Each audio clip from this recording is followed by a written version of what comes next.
Jay's World Tour should be a modern version of Jake and the Fatman. Hey, there you go. You could be Jake and you could be the Fatman. Super groovy! This is not making air, by the way, when this thing. Alright, here we go. I don't know how to start it. So the other day we were talking about Jake and the Fat Man, and you said you had never heard of Jake and the Fat Man. That is true. Okay, well, I don't have much to tell you about Jake and the Fat Man other than this. He was fat, and the other guy wasn't as fat. That's another thing that's funny. Like, when this show was made, the other guy now would be called out of shape. Yeah. So it could literally be fat guy and fatter guy now. But then that guy got sick. The guy that wasn't the Fat Man got sick during filming. Yeah. And this was during the AIDS epidemic. And so he lost a bunch of weight, and people were convinced he had AIDS. So it then became like, I bet if they could have renamed the show, it would have been like Anorexic Guy and the Fat Man. Wow. So they got... That doesn't sound like complex or anything like Breaking Bad. There's a lot to it, but that is just like a fat guy and a skinny guy. Every week someone would drop dead. The fat guy and the skinny guy would solve it. In the 80s and late 70s, you didn't need much for a show. You had Jake and the Fat Man. You had Hardcastle and McCormick. What's that? That was a young guy and an old guy. That was the whole show. That was the premise. This guy's old. Let's laugh at that. Kind of like how sitcoms, like it's always a guy with a family. Yeah. Or, yeah. It was even worse in the 80s with sitcoms.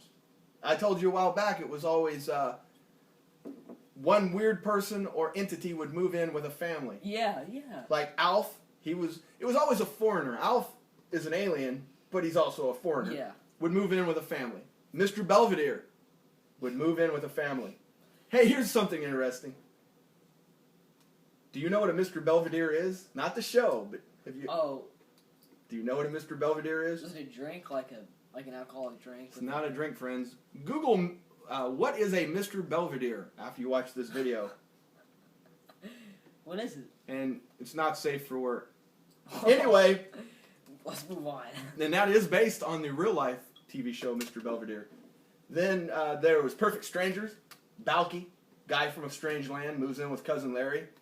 They had that one. Let's see, I don't know, there's just too many to name. But there was a whole genre of shows where someone would move in and all the humor was predicated on that person is not like us. Let's laugh at their, accent. That's weird. They eat cats, let's laugh at that. Like Fez in that 70's show, they did a lot of jokes. Yeah, that was kind of like the last hurrah for that kind of humor, like the last time they did it. They used to make fun of gay people a lot, too. Three's Company. Now think about this. They built this entire show around the concept that in this apartment, two women couldn't live in the same apartment with one man. This was the entire concept of the show. Somebody's was kind of like that, wasn't it? We'll get to that one in a minute. Because there are fundamental differences. Now, in today's day and age, I think there's probably some kind of discrimination laws, but basically, a man couldn't live with two women in this guy's apartment complex because that was filthy. But they made him gay, and then the landlord incessantly made fun of him, and that was okay. Was he really gay? Or they? No, he was totally hot for the two chicks, but the two chicks had no interest in him. Oh. And then, yeah, he was like a real hound. He was all about the ladies. And so every episode it would be a wacky circumstance where he would have a woman in and the landlord would come in. Then there was always some confusion every episode that he was sleeping with one of the roommates and the other roommate thought that they were sleeping together, and that was the entire show. Like every episode? It was like 3 gay jokes and some confusion. Credits. Yeah. Yeah. So, I guess maybe in some ways, Mr. Roper was very progressive. He's like, I won't have anyone that sleeps with 2 women renting an apartment from me, but a gay guy that I can make horrible, un-PC jokes about, he can live there. I don't think that'd fly now on TV. Not even a little bit. TV got like way better. Way better now? Yeah. Than it was back then. Nah, now people are too uptight. Like, you could watch an episode of Sanford's Son, and like, Sanford, he had a Puerto Rican neighbor, and he hated him. And Fred Sanford was a racist, and so he would just go off on his Puerto Rican neighbor. Wasn't he Julio. Yeah, Fred Sanford was black. Black people can be racist against other races. Yeah. That was something that in the 70s could happen. Like, people could be a racist. Archie Bunker was racist as hell. But, like, now, Archie Bunker wouldn't fly. I'm trying to think of, like, an example, like a racist person on TV now, but you're right, I can't think Watch the Jeffersons. The Jeffersons. George Jefferson hated white people. Like, he had a white neighbor, and whenever they would come in, he'd slam the door in their face and be like, "Take that, honky!" Honky? Honky. That's not even offensive. I know. That's honky. But yes. And then it wasn't bad enough that George Jefferson had a white neighbor that he didn't like. He had a white British neighbor. So not only he could dislike him because he was white, and then he could dislike him because he was a white foreigner.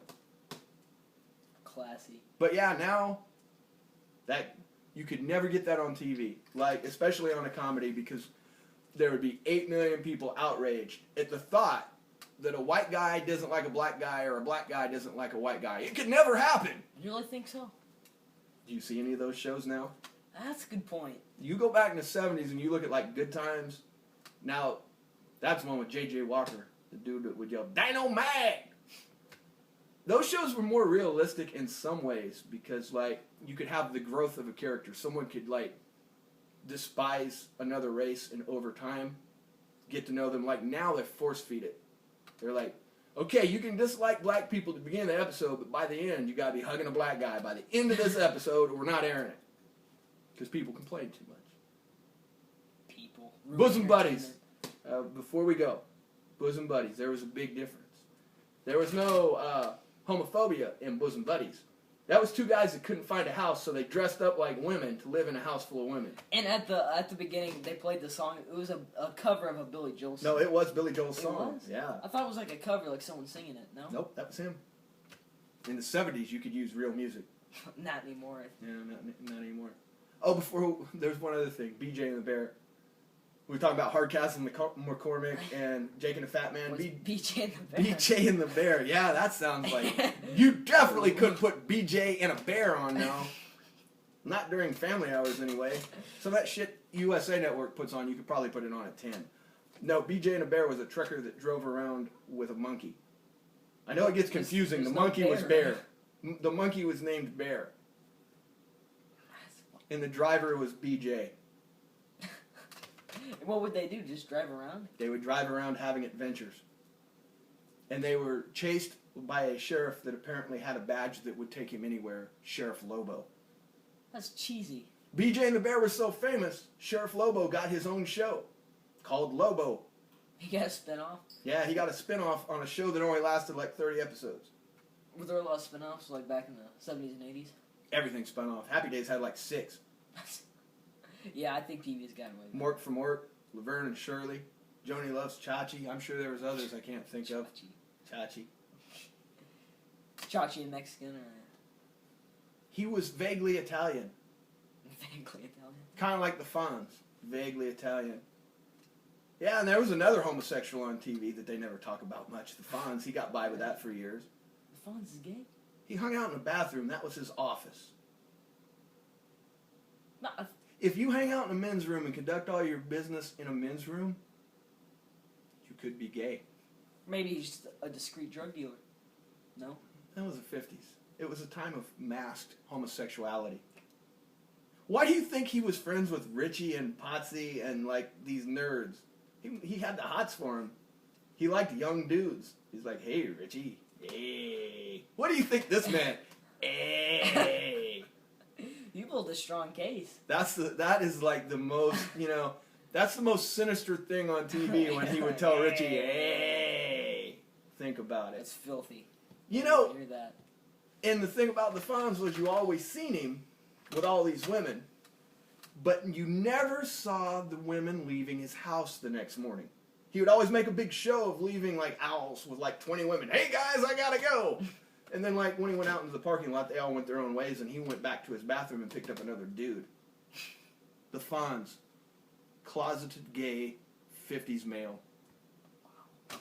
Thanks for watching. Got clothes on that. That's pretty strong. I don't think I've ever heard anyone say that before. That's a theory that's gone around for a few years.